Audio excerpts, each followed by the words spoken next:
It costs about $1.20 to make your latte, so why are you paying $6 for it? 3 coffee shops open up on the same corner, practically door to door, and somehow all 3 of them are still in business. How come they haven't strangled each other yet? And why did Starbucks spend years opening stores directly across the street from its own stores, knowingly stealing customers from itself? And look, don't tell me you've never thought about opening your own little cafe or restaurant, someplace you could walk into on a slow morning and drink your coffee at your own table, in your own spot. I've been there. I had the name picked out and everything. So let's break down how this business actually works. Let's go. Alright, let's open a coffee shop. We're in our heads. And let's look at it not through the eyes of a customer, but through the eyes of the guy paying for all of it. You find a space and sign a lease. Naturally, it's completely empty, so now you need a build-out, commercial plumbing, ventilation, a grease trap, a dedicated 220-volt line for the espresso machine, and a filtered water line, because that machine will die on city water. Commercial build-out in America runs $80 to $150 a square foot. For a 1,200 square foot cafe, that's $96,000 to $180,000. Just to turn an empty box into something that looks like a coffee shop. And you're paying rent the whole time. First month, last month, security deposit, $10,000 to $36,000 before you've done a single thing in that space. Now sometimes the landlord will work with you. A couple months rent-free while you build out, maybe some money toward the construction. Sounds generous, right? Here's the catch. That money comes back to you after the fact, against receipts. You're still fronting all of it.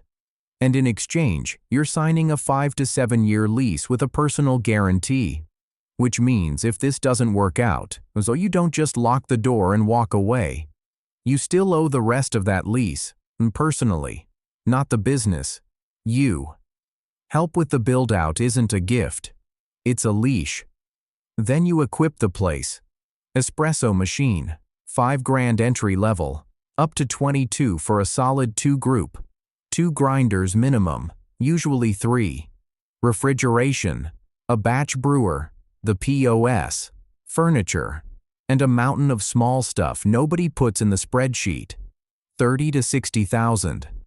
Plus licensing, health inspections, city permits, 2 to 6 months of waiting around, paying full rent on what is essentially a construction site. So add it up. Opening an average independent coffee shop in an average American city is $150,000 to $250,000, plus another $60,000 to $100,000 just to stay alive, until the business starts consistently making money. And that usually takes 6 to 18 months. And you're probably thinking, why would anyone put themselves through this?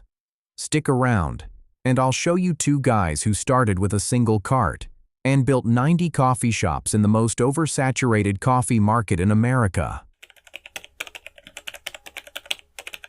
Alright, so the build-out's done, the shop is open, the machine is hissing. So what does a latte actually cost to make? Let's do the anatomy on it. Beans for a double shot, about 50 cents.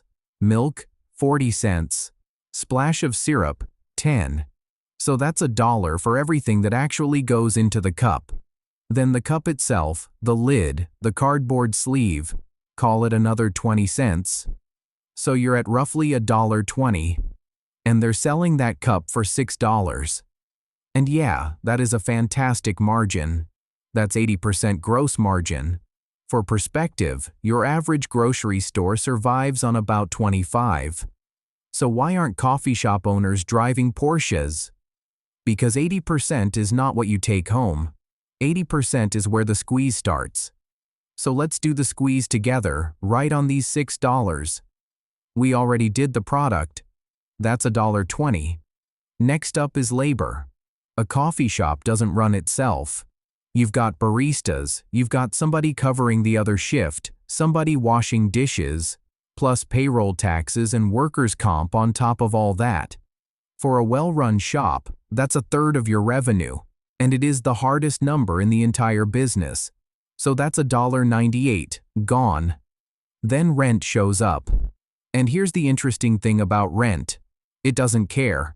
0 customers today or 300, you pay exactly the same. Plus triple net, property taxes, insurance, maintenance. In America, the tenant pays that, which is you. So that's another 78 cents. And we haven't even gotten to the stuff nobody thinks about until they've actually opened the doors. Electricity. The espresso machine is heating around the clock, the refrigeration never shuts off. 24 cents. Card processing. Almost nobody pays cash anymore, and the bank takes its cut on every single cup. 18 cents. Spilled, burnt, remade because the customer asked. Pastries tossed at the end of the day. 15 cents. Accountant, licenses, bank fees. 15 cents. The loan payment on your equipment because you didn't buy that machine with cash. Another 15. And then there's one more 15 I want to talk about separately. The reserve. An espresso machine lasts about 7 years, and then it dies. If you're not setting money aside every month for the next one, you're not profitable. You just haven't hit the breakdown yet. After that, it's small stuff, but small stuff still counts. Burrs, servicing, water filters, 12 cents. Napkins, cleaning chemicals, towels, 12 cents. Marketing, 12 cents. POS and software subscriptions, 9 cents. Business insurance, 9 cents. 92%. That's it. So you're left with 48 cents. Out of $6, 8%. And that's assuming nothing broke this week. Not 80. 8. And that's a well-run shop. Industry average is somewhere between 5 and 7. And that's before income tax. And it assumes the owner's own paycheck is already sitting inside that 33%. Because if he's behind the counter himself and not paying himself a dime, then those 48 cents aren't profit at all. That's his paycheck. Now obviously there's a ton of stuff that decides how profitable a shop actually ends up being. How many hours a day it's open, what else it sells besides coffee, what the place feels like, and whether it's the kind of room that makes you want to stay a while. And by the way, if you want to go deeper on how atmosphere changes whether a customer stays or walks, check out our last video. But more often than not, the thing that decides it is location. There's one thing about this business that I genuinely had a hard time believing at first. You open a coffee shop somewhere nobody else has, and yours is the only sign on the block. Makes sense, right? Sounds like the dream. So let's actually look at what a place with no competition really is. Go stand on a street like that in the morning, and count how many people walk past you in an hour. 10. Maybe. And that's not because your coffee is bad. It's because nobody comes down this street. People don't hang around in places where there's nothing to do. Now, does it ever work the other way around? Sure. Somebody moves into an empty block first and grows the foot traffic themselves. Those stories exist, and honestly, they're great stories. It's just a completely different game. You're not showing up for the traffic, you're building it from scratch. And that takes years. And the entire time it's growing, you're paying full rent. So an empty street isn't, wow, nobody else figured this out.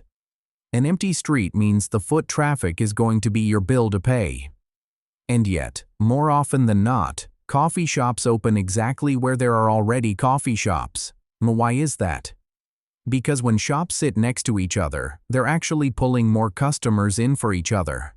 People go where there's a choice. If one place is packed and there's nowhere to sit, you just walk over to the one next door.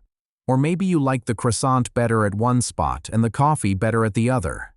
In marketing, they call this the synergy effect. But there's a harder explanation for this, and it comes out of game theory. It's called HOTELLING'S Law. And what it explains is why you're not just allowed to open up next to a competitor, you're basically forced to. So picture a street. Your competitor sets up right in the middle of it. And you get nervous, so you head all the way down to the far end.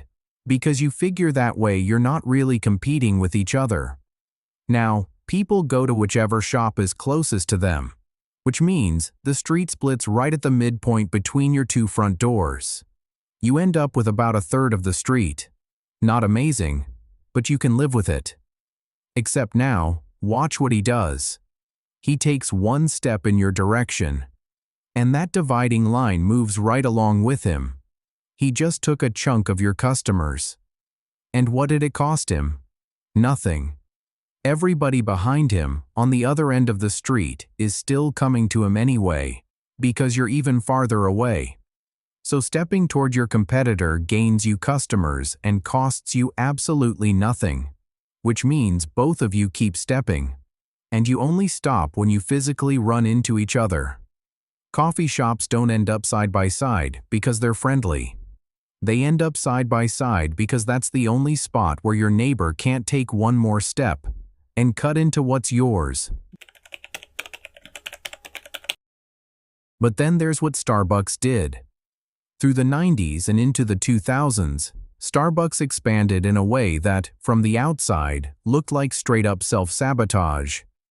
They'd move into a city and pack stores in tight, and not tight next to competitors, tight next to themselves.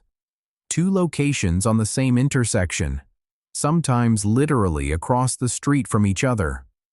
Analysts were writing that the company had lost its mind and was cutting into its own revenue. And Starbucks basically said, yeah, we cannibalize our own stores, and we do it on purpose. Here's the thing though. Back then Starbucks barely had any money for advertising. What they had was storefronts. And every single storefront was working as a billboard. The denser you pack the stores across a city, the louder the brand gets. And there's a second piece to this, which I think is the more interesting one. When there's one coffee shop, you go to it when you've specifically decided to go get coffee. When there are 4 of them within walking distance, you just walk in. The decision stops being a decision. It turns into a habit. By 2017, the average Starbucks had almost 4 other Starbucks within a 1-mile radius. So the biggest coffee chain on the planet spent decades doing the exact thing every first-time owner is terrified of. Putting a competitor right under its own nose. And that's what it grew on. And by the way, this doesn't just happen with coffee shops. Think about gas stations sitting on the same intersection, sometimes on all 4 corners at once. Car dealerships lined up one after another along the same stretch of highway. Jewelry stores crammed into a single block. In New York, that's literally one street. The Diamond District, on 47th. Theaters clustered into one neighborhood. Restaurants all packed onto the same strip. Not one of them ended up there because they couldn't find anywhere else.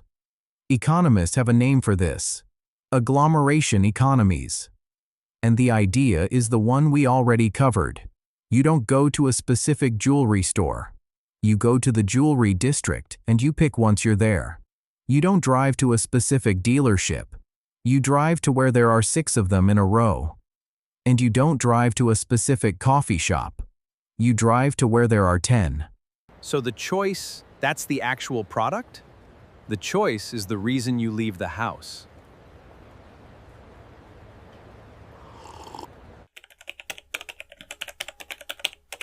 February 2021, Brooklyn. Peak of the pandemic. Coffee shops closing left and right. And right in the middle of all that, 2 guys roll a single coffee cart out onto the sidewalk. Isam Freha and Vinay Menda. They called it Blank Street. These 2 weren't coffee people. They came out of venture capital. Now go back to our column of $6. Remember what was eating it alive? Labor and rent. 33% and 13%. So here's what they did. They poured coffee out of a fully automatic machine, a Swiss-made Eversys. The barista presses a button and the coffee comes out. He's not pulling the shot. He's not dialing in the grind. labor drops. And the store is around 500 square feet, a third of a normal cafe.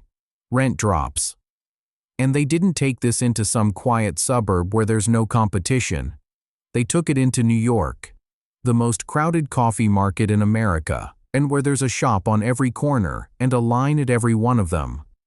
Everybody said they'd get eaten alive, that New York coffee snobs would never accept coffee out of a machine. People called them a tech company pretending to be a neighborhood coffee shop. By the end of 2022, they had 50 locations. Today, it's around 90. Then they launched a subscription. $11 a week for the basics, $22 for the whole menu, capped at 14 drinks, 2 hours apart. Because the second you make it unlimited, the math falls apart. And that's the part that matters. A normal customer comes in 2 or 3 times a week. A subscriber comes in 6. Catch what actually happened there. They didn't take customers away from the shops around them. They took those same people and got them drinking coffee twice as often. That's what a cluster really does. It doesn't split the pie. It bakes a bigger one. And I have to be straight with you here. This is one case. It worked out this way for them. The same cluster will hand one shop a steady stream of customers, and hand the shop next door nothing but a neighbor doing the exact same thing for less money. There's no formula you can drop onto any street. There are principles. After that, it's your neighborhood, your rent, your people, your coffee. We've been standing behind the counter this whole time. Let's come back around to your side of it. Next time you pick up a $6 cup, you're going to know exactly what's inside it. $1.20 is the actual coffee. Almost $2 is the person who made it. 78 cents is the rent. And 48 cents is what's left for the owner. Which means the landlord takes more off your cup than the person who owns the coffee shop does. And the landlord wasn't the one taking the risk. And 3 coffee shops on the same street. You're never going to see that as a war again. You're going to see somebody who ran the numbers before you did, and showed up right here on purpose. That name I came up with, by the way, still just a name. If you've got one too, put it in the comments. I'm curious how many of us are out there. In business, you don't always win by staying away from the competition. Sometimes you win by becoming part of it. Coffee shops next door to each other aren't a mistake. They're a strategy. If you want to understand what's really happening behind the money, subscribe and like this video.